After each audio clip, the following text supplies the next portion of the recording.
প্রথমেই আল্লাহর দরবারে আমি শুকরিয়া আদায় করছি, কারণ আজ থেকে প্রায় 2.5-3 মাস আগে আমরা এখানে একটি জনসভা করেছিলাম, নির্বাচনী জনসভা। সেই নির্বাচনের জনসভা দিনের মাঠ কানায় কানায় পরিপূর্ণ ছিল। সেই নির্বাচনটা কেমন করে হয়েছিল কম বেশি সারা দেশের মানুষ জানে।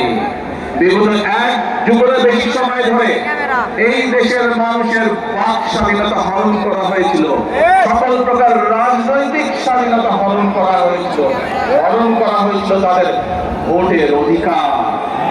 1 যুগের বেশি সময় ধরে বিএনপি সহ বাংলাদেশের সকল রাজনৈতিক দল যারা গণতন্ত্রে বিশ্বাস করে, বাংলাদেশের মানুষের ভোটের অধিকারে বিশ্বাস করে, সেই দলগুলো ধীরে ধীরে আন্দোলন গড়ে তুলেছিল এবং 2024 সালে 5ই আগস্ট সমগ্র দেশের ছাত্র জনতা সহ সকল নারী পুরুষ সকলে রাজপথে নেমে এসেছিল এবং সেই দিন স্বৈরাচার পালিয়ে যেতে বাধ্য হয়েছিল এই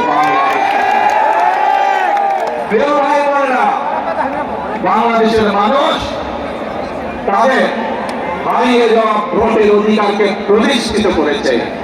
বাংলাদেশের মানুষ তাদের কথা বলার অধিকার যা কেড়ে নেওয়া হয়েছে 1 যুগের বেশি সময় ধরে, সেই অধিকারকে আবার বাংলাদেশের মানুষ প্রতিষ্ঠিত করেছে।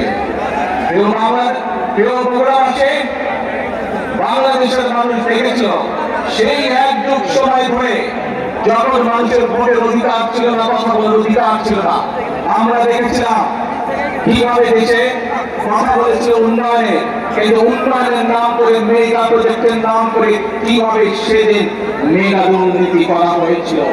বাংলাদেশ থেকে এই দেশের মানুষের লক্ষ লক্ষ কোটি কোটি টাকা কিভাবে বিদেশে পাচার হয়েছে দেশের মানুষ দেখেছে। সেটি ভাই বোনেরা, বিগত ফেব্রুয়ারি 12 তারিখে এই দেশের মানুষ তাদের ভোটের অধিকারকে প্রয়োগ করেছে। যে অধিকার কেড়ে নেওয়া হয়েছিল, ভোটের অধিকার প্রয়োগ করার মাধ্যমে বাংলাদেশের মানুষ রায় দিয়ে দিয়েছে যে দেশের মানুষ তাদেরকে দেশের দায়িত্ব আগামী 5 বছর দিতে চায় এবং 12 তারিখের নির্বাচনে বাংলাদেশের মানুষ পরিষ্কারভাবে বাংলাদেশ জাতীয়তাবাদী দলকে আগামী 5 বছর দেশ পরিচালনা করার দায়িত্ব দিয়েছে। প্রিয় ভাই বোনেরা, নির্বাচন হয়েছে, নির্বাচনের আগে দিয়ে আমরা বলেছিলাম দেশের মানুষকে কিভাবে আমরা যদি দায়িত্ব দেয় দেশের মানুষ, তাহলে আমরা কিভাবে দেশ পরিচালনা করব। আজকে এই বগুড়ার গাবতলীতে আমরা ফ্যামিলি কার্ড বিতরণ করে এসেছি। দেশের মানুষের সামনে প্রতিশ্রুতি দিয়েছিলাম যে বিএনপি যদি সরকার গঠন করতে সক্ষম হয় আল্লাহর রহমতে, তাহলে এই দেশের মায়েদেরকে স্বাবলম্বী করার জন্য আমরা ফ্যামিলি কার্ড চালু করব। সেই প্রতিশ্রুতির কাজ আমরা প্রতিশ্রুতি বাস্তবায়নের কাজ সরকার গঠন করার সাথে সাথে আমরা শুরু করেছি। শুধু তাই নয়, এইখানে এই মঞ্চে দাঁড়িয়ে আমি বলেছিলাম আপনাদের এরকম হাজার হাজার মানুষের সামনে আমি বলেছিলাম বিএনপি যদি সরকার গঠন করতে সক্ষম হয় তাহলে আমরা দেশের কৃষক ভাইদের পাশে দাঁড়াবো এবং কৃষক ভাইদেরকে মা বোনদেরকে যেমন ফ্যামিলি কার্ড করব, কৃষক ভাইদেরকে আমরা কৃষক কার্ড পৌঁছে দিব। ভাই বোনেরা, সেই কাজের বাস্তবায়ন আমরা শুরু করছি পর্যায়ক্রমিক ভাবে।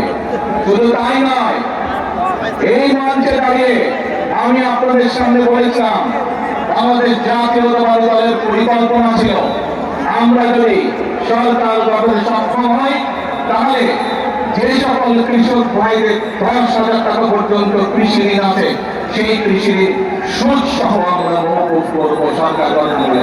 ইনশাআল্লাহ আল্লাহর রহমতে আপনাদের দ্বারা সেই কাজটি আমরা সরকার গঠনের প্রথম 10 দিনের মধ্যে ইনশাআল্লাহ সম্পন্ন করেছি।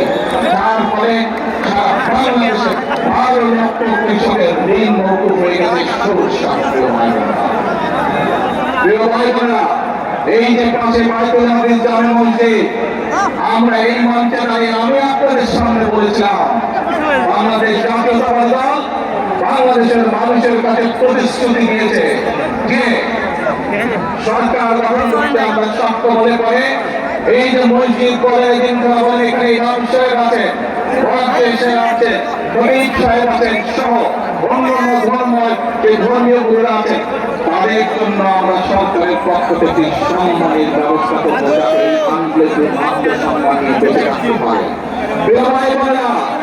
আপনাদের দোয়ায় আল্লাহর রহমতে আমরা ইনশাআল্লাহ সেই কাজটা আলহামদুলিল্লাহ বাস্তবায়ন করতে সক্ষম হয়েছি।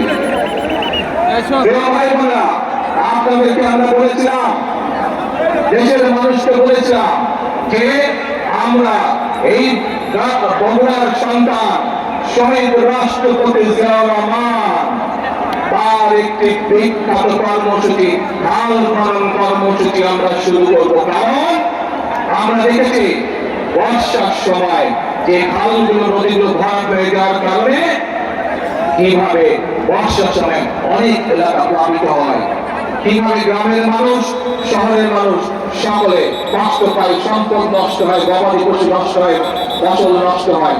এই সমস্যার সমাধান করতে হবে।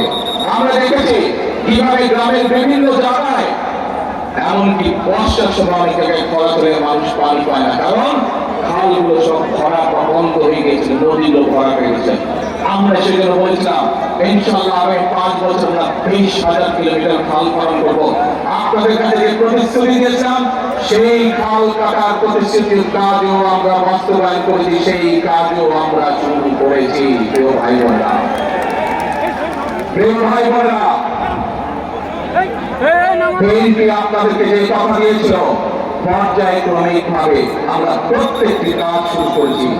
যে কটি পরিকল্পনার কথা, যে কটি কাজের আপনাদের সামনে তুলে ধরলাম, যে কাজগুলো আমরা শুরু করেছি, এই প্রত্যেকটি কাজের সাথে এই দেশের খেটে খাওয়া মানুষের সম্পর্ক। এই কাজগুলো যদি আমরা বাস্তবায়ন করতে পারি তাহলে এই দেশের খেটে খাওয়া মানুষ উপকৃত হবে। তাই কি মনে করেন আপনারা? ফ্যামিলি কার্ড, কৃষক কার্ড, ইমাম মসজিদ সাহেবদের সম্মানী সহ খাল খনন কর্মসূচি, বৃক্ষরোপণ, এই কাজগুলো যদি আমরা করতে পারি তাহলে কি বাংলাদেশের সাধারণ মানুষকে খাওয়া মানুষ উপকৃত হবে না? শুধু তাই নয়, প্রিয় ভাই বোনেরা, আরেকটি কথা আপনাদেরকে বলতে চাই। সরকার গঠন করার সাথে সাথে আমরা খোঁজ করার চেষ্টা করছি বিভিন্ন বিদেশে, যে সকল দেশে বাংলাদেশ থেকে জনরপ্তানি হয় এরকম দেশগুলোতে আমরা কাজ শুরু করেছি যে কিভাবে বাংলাদেশের মানুষকে অল্প খরচে আমরা বিদেশে চাকরির সংস্থান করতে পারি। ইনশাআল্লাহ শীঘ্রই আপনাদেরকে বাংলাদেশের মানুষকে আমরা সুখবর দেব, স্বল্প খরচে দেশের মানুষ, দেশের তরুণ সমাজ বিদেশে চাকরি নিয়ে যেতে পারবে, কর্মসংস্থানের ব্যবস্থা করে যেতে পারবে। এখন প্রিয় ভাই বোনেরা, 5ই আগস্ট